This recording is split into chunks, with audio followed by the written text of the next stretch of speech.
got in some shit last year with YouTube when a video of his got taken down, channel got suspended, and then they sent me another email one time. I forgot what they told me about Rod.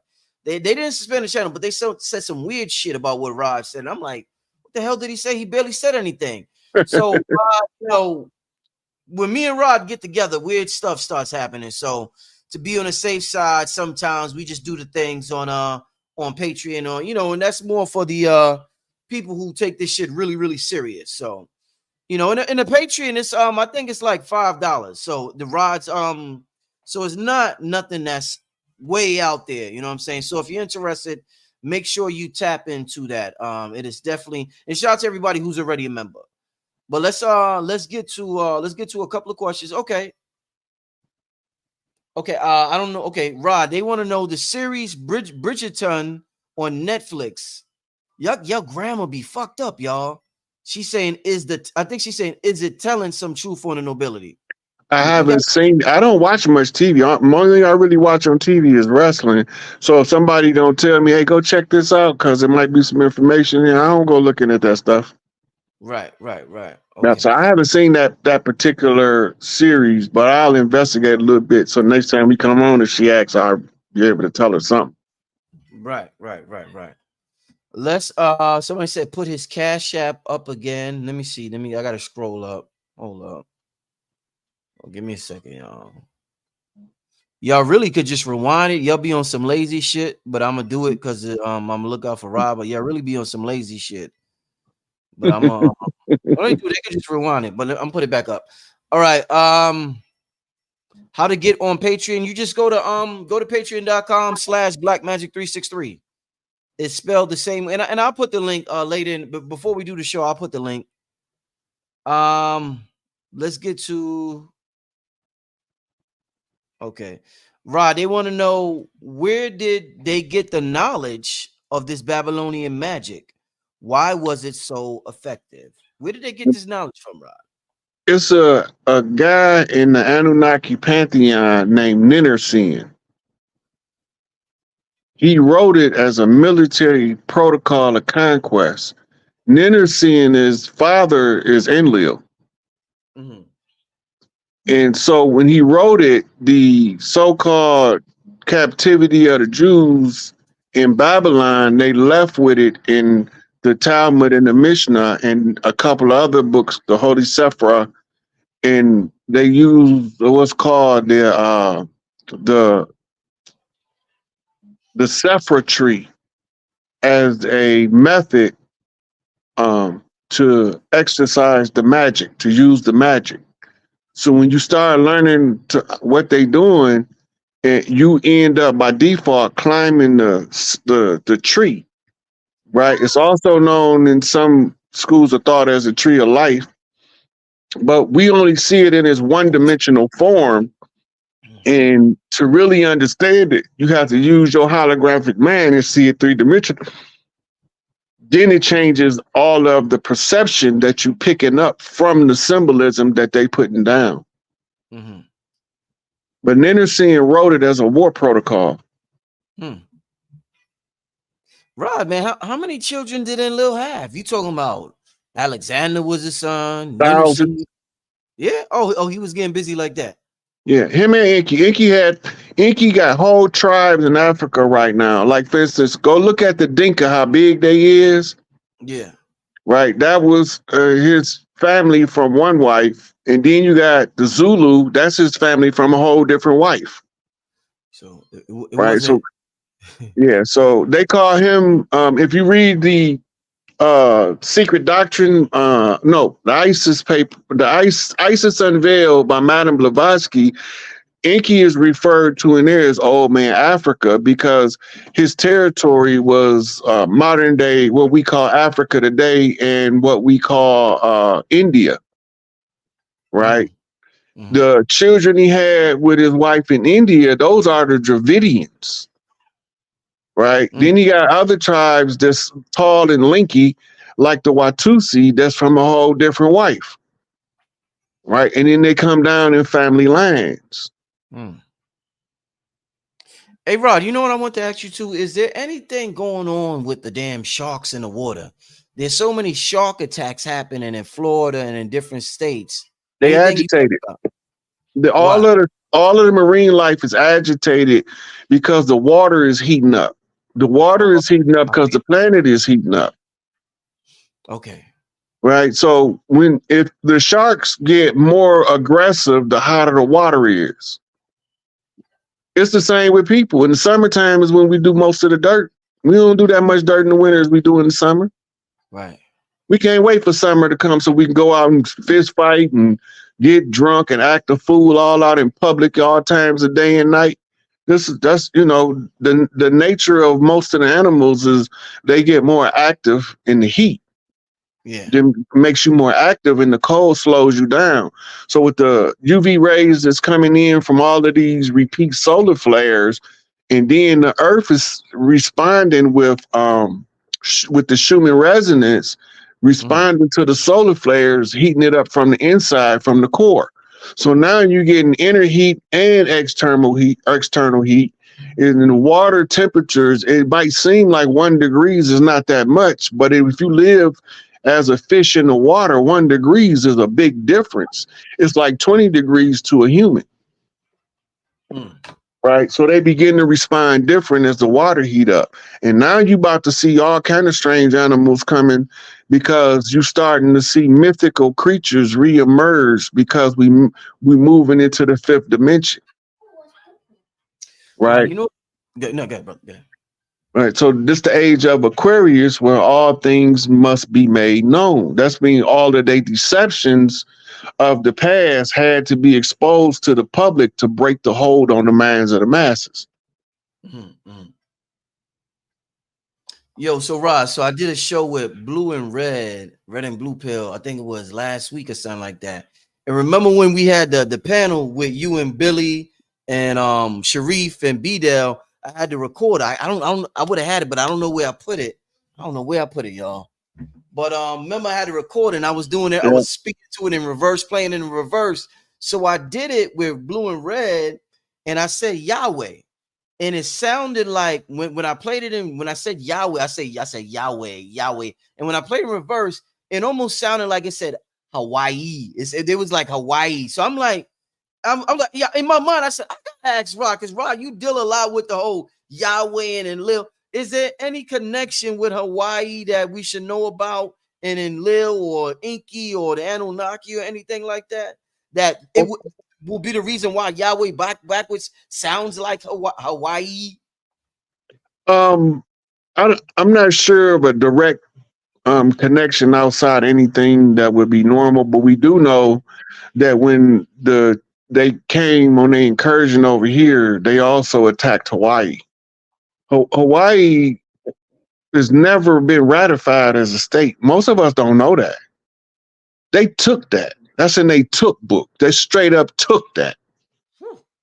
And so the royal families from that island, they had already sent their soldiers to the mainland to fight in the Gullah Wars. So now they was left pretty much defenseless. Damn. Right. So when they went around, when they attacked California and bombed Califia Queen Castle, that became a military base, that became a prison that we call Alcatraz.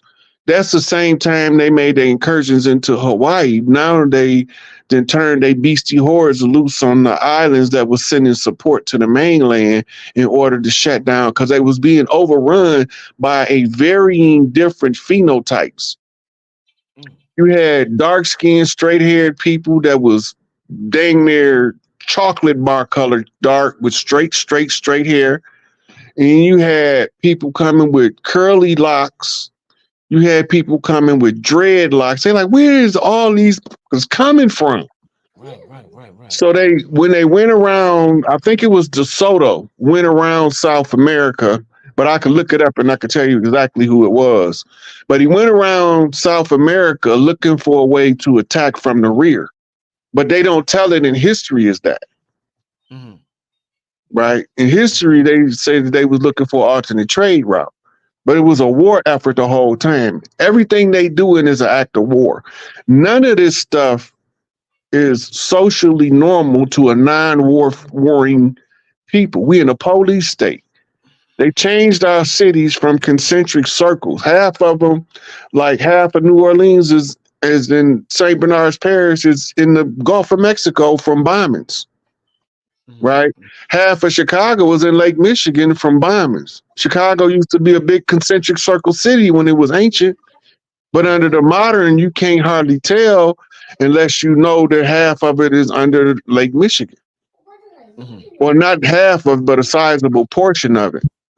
Chicago is a huge city. It's big land-wise. Right? So, all of these things is just mirrors of the past that we have to look to find out what was going on. So Hawaii was a technologically advanced place. I mean,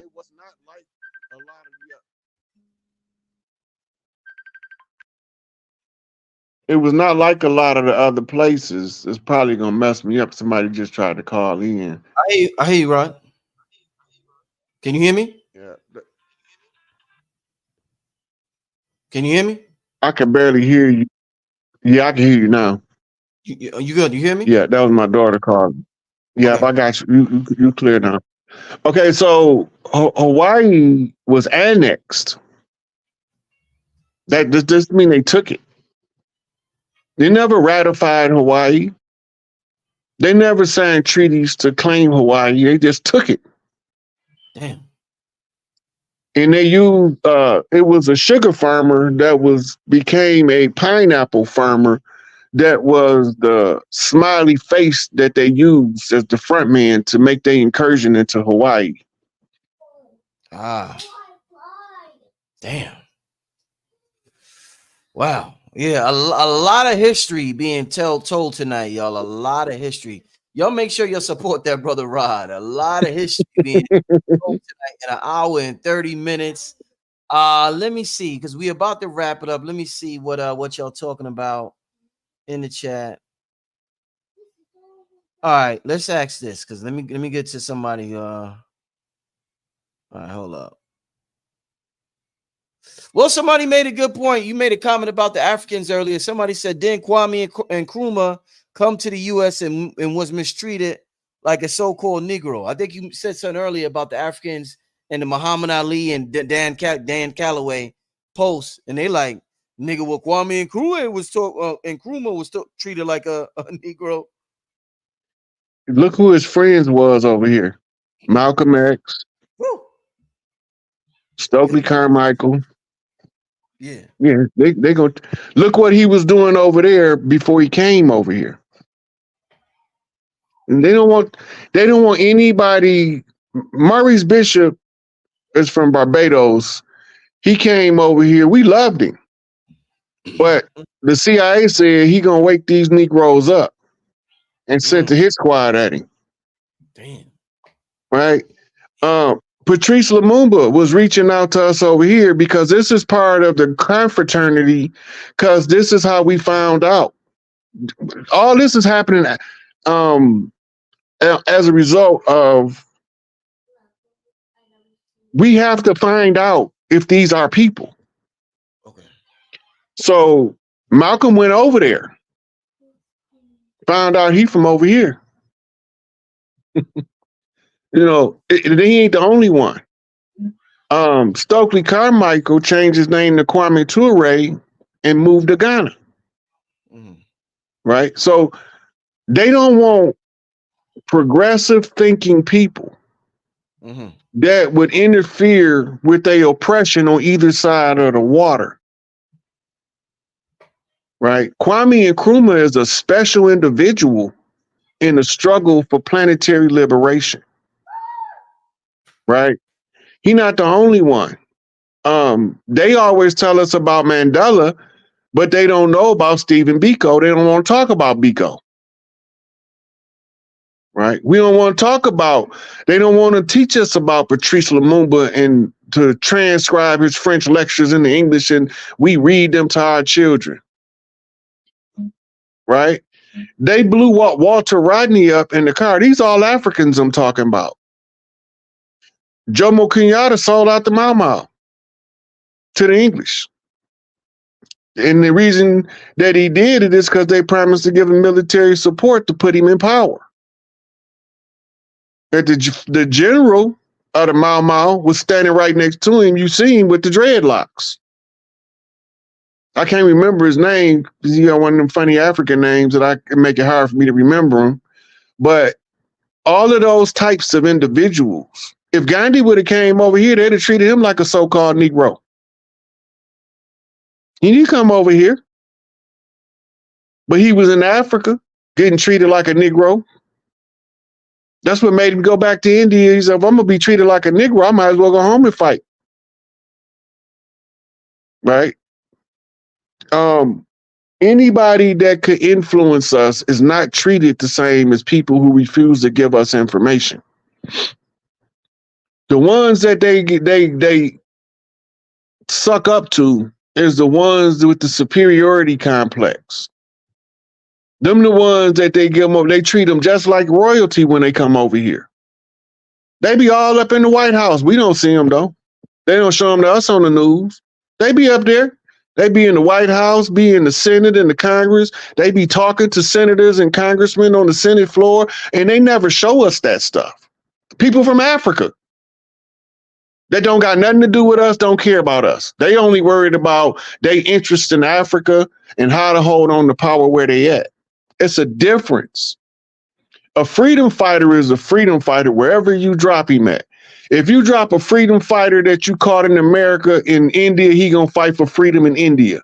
If you drop him in Australia, he gonna fight for freedom in Australia. It don't matter. And anywhere a freedom fighter go, he not gonna be welcomed by the status quo. And Nkrumah was a true freedom fighter. He was a liberator, a chain breaker. They don't want them kind over here. Of course they gonna treat him bad. But they're not going to treat all of the rest of them that they doing business with. They're going to treat them like royalty. They're going to set them up in 5-star hotels with no bill.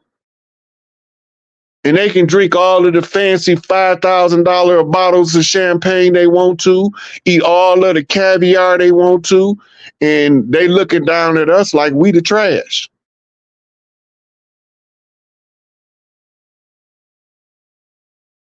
You on mute. My fault. I had it on mute. I said, "Wow, let's keep this thing moving, Rod. This is we could be on here for 4 more hours, y'all. If we easy, y'all. But I'm watching my son, so I ain't gonna be on here too much long. Let's get to a couple of more questions. Warrior, shout to Warrior. Warrior said, "Rich, does your hat stand for Yahweh?" Yes, it does. Yes. I am the new Yahweh. I am the new Yahweh, y'all. That's Yahweh. Yahweh is a title, not a name. Yeah. And it just means the master of the perfect balance between the masculine and the feminine. Indeed. But it was a title that was ascribed to an earth ruler. You had to be right. But before Enlil was called Yahweh, Enki was called Yahweh. Right? Before Enlil was called Enlil, Enki was called Enlil. But say that again. Hold up. This confuses shit. Say that again. But before Enlil was called Enlil, that's not his name. That's a title. Damn. The only title that Enlil never held was Enki because he never conquered Earth. Enki didn't conquer Earth. This is the crazy part. Enki never had to conquer Earth. He lived in harmony with the people of the planet and the animal and the environment around it. He didn't upset the balance of nature. Enlil came in bombs ablazing. They call it raining fire and brimstone in your religious texts. Because he controlled the sky fleet. That's how he got the name Enlil. When they first arrived, Enlil was the title that Enki was holding in the transport from Nibiru to Earth. When he landed on Earth and he began to rise in prominence among the people of the Earth, they gave him the title of Enki, but it's not just a title. Enki mean the earth key. It gave him the key to the earth, like giving you the key to the city, which changed his name from Enlil. So when his brother came and found he was no longer being called, because En in Sumerian mean Lord. Right. Ki is Kai, means earth. Mm-hmm. So Enki became the earth ruler or the earth lord, the perfect father figure for the men of the earth to aspire to be like. Mm-hmm. Enlil came in with his trans-testicle half species crossbreeding kids through dimensions, mirror-verse babies with a reverse genetics, and his rogue wife that walk around with a phallus big as his, and he think that that's normal. That's not normal on Earth. It's normal where they from. It ain't normal here. Right. So that's those are titles, and those titles became synonymous with names by being lost in history. Wow. Yeah, I'm glad you brought that up, Rod. Let's do one more question, then I'm gonna have to get out of here, family. Let's do one more question.